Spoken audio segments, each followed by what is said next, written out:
महाभारत। श्री कृष्ण की मृत्यु के बाद वेद व्यास की बात मानते हुए पांडवों ने द्रौपदी सहित सशरीर स्वर्ग जाने का फैसला किया। स्वर्ग जाने से पहले युधिष्ठिर ने परीक्षित को सारा राजपाट सौंप दिया। स्वर्ग जाते वक्त पांचों पांडव द्रौपदी तथा कुत्ता सुमेर पर्वत पर चढ़ रहे थे, तो उसी वक्त द्रौपदी लड़खड़ाकर गिर पड़ी। द्रौपदी के गिरने पर भीष्म ने युधिष्ठिर से पूछा कि किस कारण द्रौपदी गिर पड़ी है। युधिष्ठिर ने उत्तर दिया कि द्रौपदी हम सबसे ज्यादा प्रेम अर्जुन को करती थी, इसलिए वह गिर पड़ी है।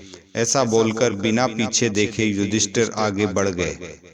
द्रौपदी के गिरने के पश्चात थोड़ी ही देर में सहदेव भी गिर पड़े। सहदेव के गिरने पर जब भीम ने युधिष्ठिर से पूछा तो युधिष्ठिर ने कहा कि सहदेव अपने को सबसे बड़ा विद्वान समझता था, इसी पाप के कारण उसको गिरना पड़ा।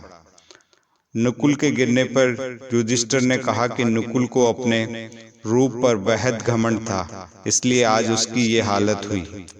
अर्जुन के गिरने पर भीम से पूछा तब युधिष्ठिर ने कहा कि अर्जुन को अपने पराक्रम पर बेहद अभिमान था। वह बोलता था कि मैं एक ही दिन में दुश्मनों का खात्मा कर दूंगा, किंतु वह ऐसा ना कर सका।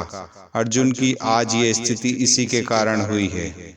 सबसे आखिरी में भीम भी गिर पड़े तो उन्होंने अपने भी गिरने की वजह युधिष्ठिर से पूछी। युधिष्ठिर ने कहा, तुम खाते बहुत थे और अपनी ताकत का झूठा प्रदर्शन भी करते थे, इसलिए तुम्हें आज भूमि पर गिरना पड़ा।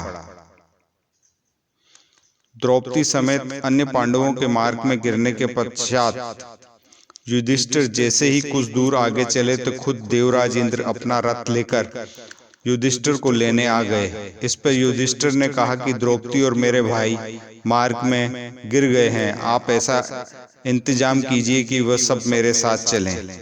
इस पर इंद्र ने कहा कि वह सब पहले ही शरीर त्याग कर स्वर्ग पहुंच चुके हैं तथा आपको सशरीर स्वर्ग जाना है।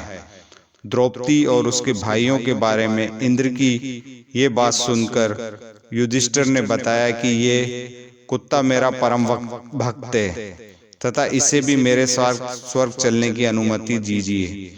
तब इंद्र ने ऐसा करने से इनकार कर दिया, किंतु जब युधिष्ठिर नहीं माने तो कुत्ते का रूप धारण किए यमराज ने अपने वास्तविक रूप को दिखाया। इस प्रकार युधिष्ठिर को अपने धर्म की स्थिति देखकर यमराज बेहद खुश हुए और देवराज इंद्र युधिष्ठिर को सशरीर अपने रथ में बिठाकर स्वर्ग ले गए।